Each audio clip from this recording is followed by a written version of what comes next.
Le patronat abat, lui, son jeu sur l'assurance chômage. Oui, à une semaine de la fin des négociations, à la veille d'une nouvelle séance avec les syndicats, les organisations patronales viennent de lister leurs nouvelles propositions.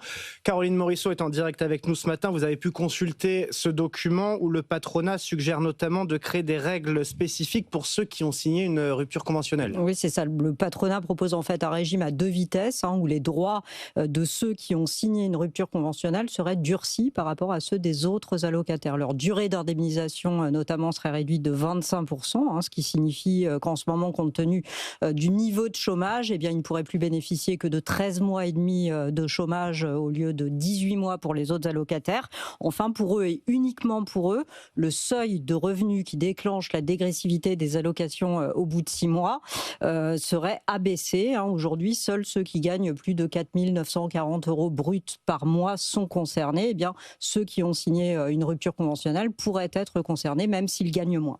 Il y a d'autres mesures dans le document du MEDEF. Oui, il y a beaucoup d'autres mesures. En fait, le patronat frappe fort parce qu'il veut aussi durcir le régime des intermittents, s'attaquer aux transfrontaliers. Ce sont ces salariés qui notamment travaillent en Suisse et qui, une fois au chômage, sont indemnisés par la France. C'est un dispositif qui coûte cher à notre régime d'assurance chômage, de l'ordre de 850 millions d'euros par an. Et puis le patronat suggère aussi de geler à titre exceptionnel uniquement pour l'année 2026 l'ensemble des allocations chômage qui ne seraient donc plus indexées sur l'inflation pour cette année 2026. Ce sont les propositions du MEDEF. Quelles chances elles ont d'aboutir? Alors, ça dépend des mesures. Certaines n'ont quasiment aucune chance de passer. Il n'est pas question pour les syndicats, notamment, de durcir le régime des intermittents du spectacle. Il est peu probable aussi qu'ils acceptent de geler, même si c'est temporaire, uniquement pour un an, les allocations chômage en 2026.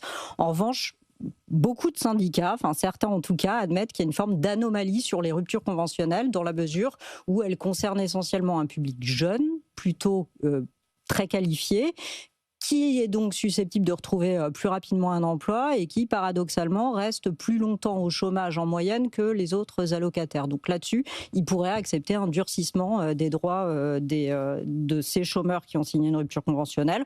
Un accord semble donc qu'à portée de main la semaine prochaine. C'est la deadline qu'a fixé le gouvernement et on sera sans doute à mi-chemin entre les 400 millions d'euros d'économies exigées par le gouvernement et le milliard d'euros d'économies visées par le patronat.